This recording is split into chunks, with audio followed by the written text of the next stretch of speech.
Folks, this is happening whether you like it or not. I'll get into that and then the latest home prices and insights for the city of Toronto for week ending April the 2nd, 2025.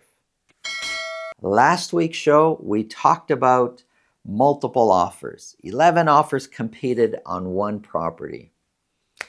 You know, the whole notion of competing, lots of people don't like it. They think there's no room for it, doesn't make sense, it's not transparent. I'm not a fan of how the whole process is handled, from how realtors handle it from a listing side, how realtors handle it from the buying side. I'm personally not a fan of how competing offers get managed. Many times it's mismanaged. But in this market and any market whatsoever, the potential to be competing on a home always exists. There's the planned, where you know there's a really good chance you're going to compete, and that's when an offer night is actually established up front. The listing gets put up, and there's a date picked where sellers expect buyers to be competing. And if you go to see a property like that, you kind of know on offer night, there's a good chance I'm going to be competing. Now, you can choose to avoid that because you know up front the potential is really, really high. There's going to be competing offers. You can choose to avoid that if you want. But then you see another property that you like. There's no offer date. You put in an offer. The opportunity exists that some other buyer also is going to try to buy that house. I've never met a buyer when they describe their goals to me as to the type of home they want, what they want to pay, their budget, the neighborhood they want to be in. I've never met a situation where the home they described to me, nobody else would want. Whether it's, I want it all fully updated and renovated in this neighborhood for this budget, yeah, other buyers will find that home attractive. Or the opposite, where it's, Santo, I don't care the condition, actually the worse condition a home is in, the better. I'm prepared to do all the renos. Well, there's other buyers that are into the same thing also. So avoiding offers or competing offers is kind of really tough to do.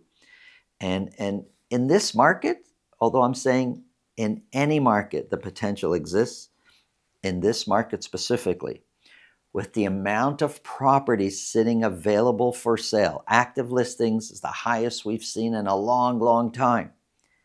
Many of you think, well, why? Why should you compete if there's 10 properties for sale in a neighborhood? There's many neighborhoods like that. Why not just, if you're competing on it, just buy one of the other ones?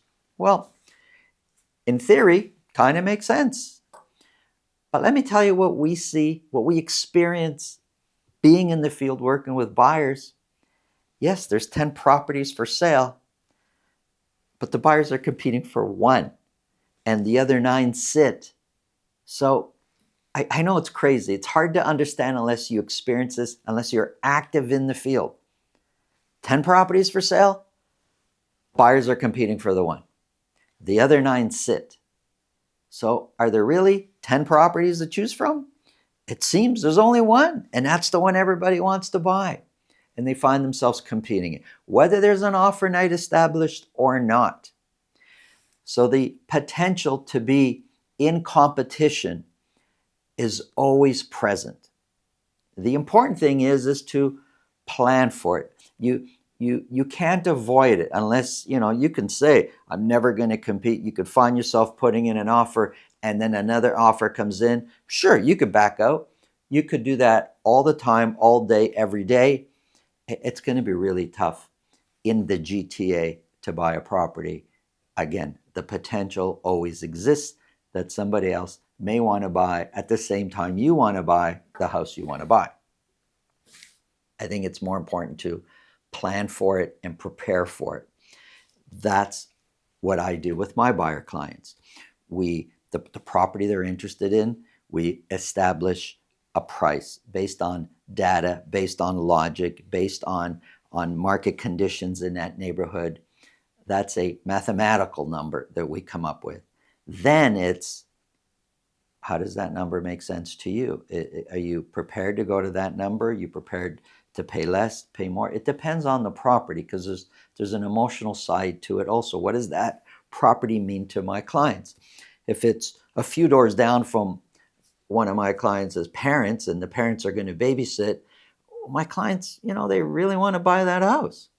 If it's, more obscure and far away from the GO train where my clients need it, well, for the right price, they may buy, but they're not prepared to really go to, we'll say market value for that home. So there's that aspect also. But looking at everything, we pick a number that makes sense for my clients. We pick an upper number, and we establish that number knowing if it sells for more, or the seller's not prepared to come down to that number, then we're walking away.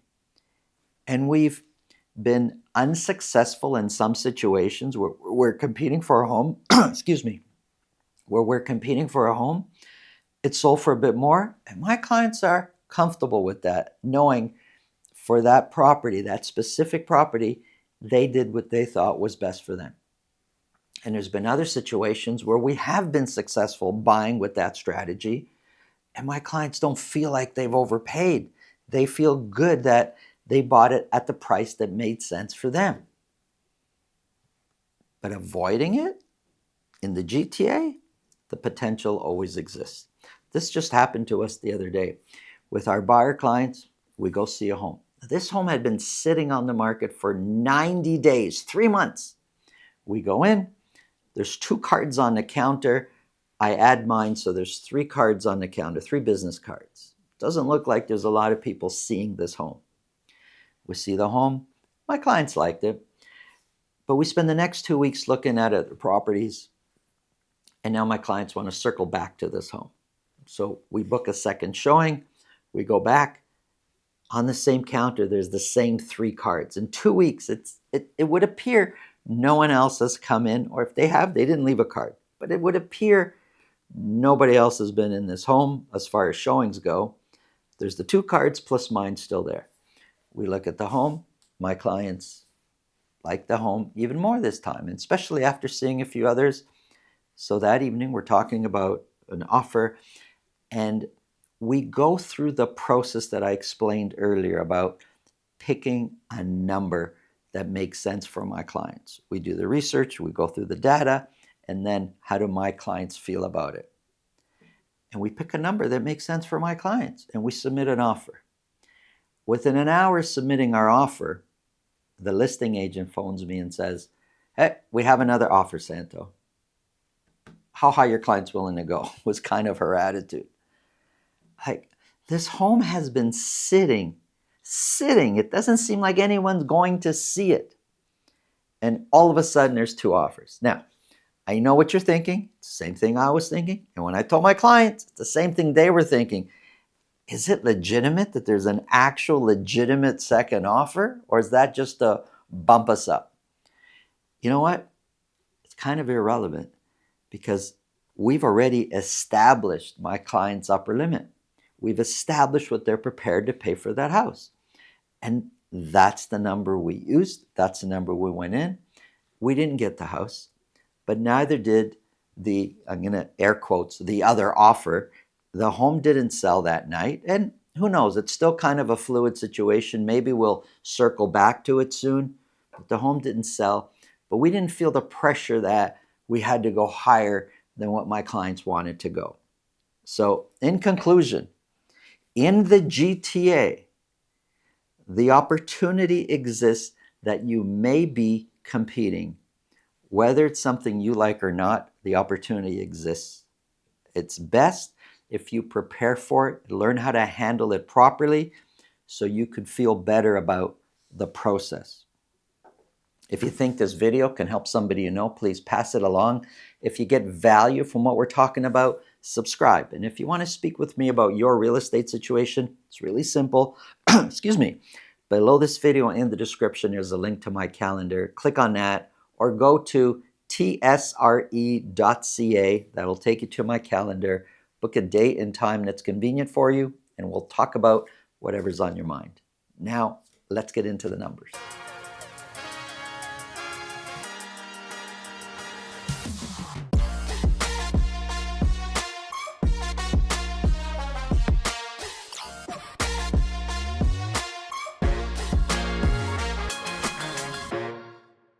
Here we go, folks. City of Toronto.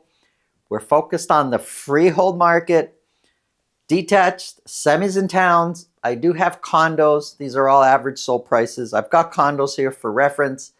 The average condo price is $1 million less than the average detached price. About $1 million difference in average sold prices. We're going to start off with the detached market here. For week ending April the 2nd, 150 detached properties were sold.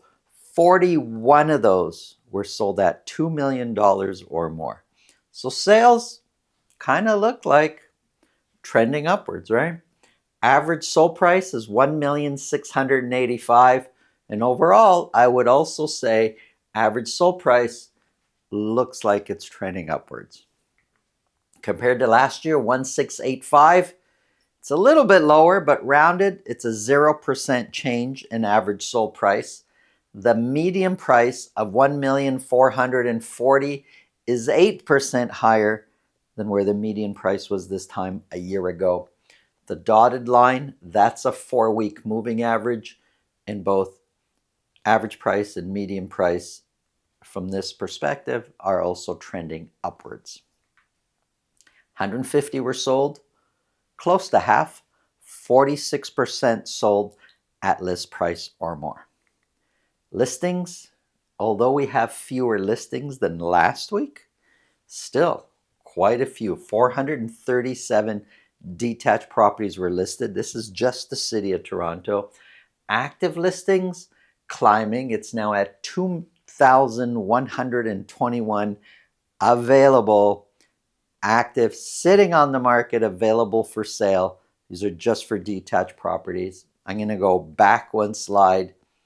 150 sold, but there's 2,121 available to choose from. In months of inventory, pretty consistent to where we've been over the last 4 weeks or so, 4, 5, 6 weeks, but a little bit lower than the last few weeks. We're sitting at 3.3 months of inventory at the bottom end of basically a balanced market, but at the bottom end. That's for the whole city. If we break the city down into 9 different sections, there's a couple of neighborhoods that really stand out. East York, Riverdale, Beaches, they're sitting at a 1.5 months of inventory. 68% of those sold at list price or more. So a very competitive area. In the High Park, Parkdale, 1.5 months of inventory for that area. The others, 2.9, 3.6, 4.4, 2.9 in Scarborough, kind of hovering around the 3.3, which is the overall average. But these two areas for last week, extremely competitive. Here's semi-detached properties. For week ending April the 2nd, 68 sold. It's tough to say which way sales are going. Now I've put that looks like sales are trending upwards, but for a few weeks prior, they were consistently coming down. But overall, sales looks like they're trending upwards for semis. 68 sold. 16 of those sold at $1.5 million or more. Average sold price down quite a bit from the previous week. It's now at $1,271,000. 1,271 is 3% lower year over year. The median price is 8% lower year over year. Median price is 1,234. 1,234,000. I just really wanted to say that. 1,234. The dotted line, the 4-week moving average, prices look like they're trending upwards. 1.4 is the months of inventory. That's extremely low. And 66% of the semis that sold at list price or more. It's a very competitive market, the semi-detached market. Here's townhouses. 16, these are freehold townhouses, 16 sold. 4 of those were at $1.5 million or more. Average sold price is $1,333,000. Now 16 is not a lot. It's not a big sampling, and so prices, you'll see these huge fluctuation in average sold prices. The median price of 1,295 is 2% higher. The average price of 1,333 is 3% higher year over year. 2.8 is the months of inventory. 2/3, sorry, 3/4, 75% of all freehold townhouses sold at list price or more. But 2.8 is the months of inventory. So here's a quick summary of months of inventory. Look, we're hovering the top end of a seller's market, bottom end of a balanced market. It's very neighborhood specific. It's very, what you're going to experience is very price point specific. You can find yourself competing. You can see properties sitting out there. You're going to experience quite a few things. Not so much, though, a buyer's market where prices are dropping and there's nobody buying. It's a really interesting market right now, confusing for a lot of people out there. Thanks for watching. Have an awesome day.